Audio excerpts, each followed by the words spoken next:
नमस्कार दोस्तों, स्वागत है आपका स्टडी फॉर पीसीएस में। आज हम डिस्कस करेंगे 1 अगस्त का करंट अफेयर।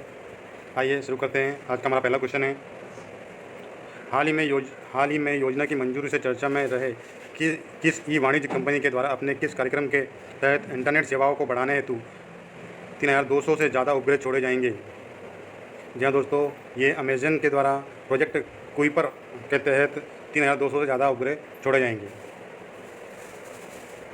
हाल ही में नीति आयोग के द्वारा किन सार्वजनिक क्षेत्र के बैंकों के निजीकरण की सलाह दी गई है? देखते हैं। इसमें पंजाब एवं सिंध बैंक, यूको बैंक और Maharashtra bank. Punjab and Sindh bank का विलय और यूको बैंक और बैंक ऑफ महाराष्ट्र का विलय किया जाएगा। अगला क्वेश्चन देखते हैं। हमारा अगला क्वेश्चन है, श्रम पर संसद की स्थायी समिति ने श्रमिकों के सामाजिक सुरक्षा हेतु किस संहिता पर रिपोर्ट प्रस्तुत की है एवं संसदीय समिति के अध्यक्ष कौन है? ये रिपोर्ट जो पेश की गई है, ये सामाजिक सुरक्षा संहिता पर पेश की गई है 2019 की, और इसके संसदीय समिति के अध्यक्ष हैं भर्तृहरि महताब। देखते हैं अगला क्वेश्चन क्या है। हमारा अगला क्वेश्चन है, नवीनतम आंकड़ों के अनुसार कौन सी कंपनी ने सऊदी अरामको को पीछे छोड़ते हुए दुनिया के सबसे मूल्यवान कंपनी बनने की उपलब्धि हासिल की है? ये कंपनी है एप्पल। एप्पल ने सऊदी अरामको को पीछे छोड़ते हुए सबसे मूल्यवान कंपनी बनने की उपलब्धि पुनः हासिल की है। आइए देखते हैं अगला क्वेश्चन। हमारा अगला क्वेश्चन है, हाल ही में मलेशिया द्वारा चीन के क्षेत्रीय दावे को खारिज करने से चर्चा में रहे 9 डैश लाइन किस भौगोलिक भूभाग से संबंधित हैं? हमारी 9 डैश लाइन जो दक्षिण चीन सागर से संबंधित है। देख सकते हैं आप, जो भौगोलिक भूभाग है ये दक्षिण चीन सागर में आता है। यहाँ पे मलेशिया और चीन के बीच 9 डैश लाइन को लेकर विवाद हाल ही में उत्पन्न हुआ था। देखते हैं अगला क्वेश्चन। अंतरिक्ष यात्रियों को धरती पर पुनः वापस लाने से चर्चा में रहे अंतरिक्ष में मानव को भेजने वाली विश्व की प्रथम निजी कंपनी कौन है? देख सकते हैं आप, स्पेस एक्स जो कंपनी है ये अंतरिक्ष यात्रियों को पुनः धरती पर वापस लाने और मानव को अंतरिक्ष में भेजने वाली विश्व की प्रथम निजी कंपनी है।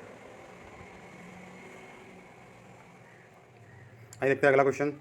हाल ही में अंतरिक्ष यात्रियों को समुद्र में उतारे जाने से चर्चा में रहे सी सिकनेस क्या होता है? सी सिकनेस क्या होता है? आपको बताना है सी सिकनेस क्या होता है। का आंसर देखते हैं। समुद्र या पानी में यात्रा के दौरान मितली या उल्टी और चक्कर आने जैसी समस्या को सी सिकनेस कहा गया है। अगला क्वेश्चन देखते हैं।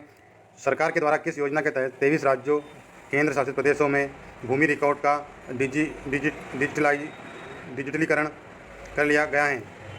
डिजिटल इंडिया भूमि रिकॉर्ड आधुनिकीकरण कार्यक्रम के तहत 23 राज्यों और केंद्र शासित प्रदेशों में भूमि रिकॉर्ड का डिजिटलीकरण कर लिया गया है। अगला क्वेश्चन देखते हैं। हाल ही में अपनी पुण्यतिथि से चर्चा में रहे किस राष्ट्रीय नेता के नाम शिवाजी जयंती और गणेश उत्सव को लोकोत्सव के रूप में मनाने, स्वदेशी आंदोलन के प्रणेता श्रमिकों को राष्ट्रीय आंदोलन में जोड़ने एवं गीता रहस्य लिखने की उपलब्धि हासिल है? जी देख सकते हैं आप, बाल गंगाधर तिलक जो है इनको ये सारी उपलब्धियां हासिल है। अगला क्वेश्चन देखते हैं। 22 कंपनियों के आवेदन से चर्चा में रहे किस योजना के तहत इलेक्ट्रॉनिक विनिर्माण कंपनियों को अगले 5 वर्ष तक 5 से 6% तक प्रोत्साहन राशि दी जाएगी? यह है उत्पादन से जुड़ी प्रोत्साहन योजना PLI। अगला क्वेश्चन देखते हैं। प्रशांत भूषण द्वारा अवमानना कार्रवाई को वापस लेने की मांग से चर्चा में रहे सर्वोच्च न्यायालय और उच्च न्यायालय को किस अनुच्छेद के तहत अपनी अवमानना के लिए दंडित करने का अधिकार है? जी हाँ दोस्तों, सर्वोच्च न्यायालय को अनुच्छेद 129 के तहत और उच्च न्यायालय को 142 के तहत अपनी अवमानना करने पर दंडित करने का प्रावधान है। ये था हमारा 1 अगस्त का करंट अफेयर।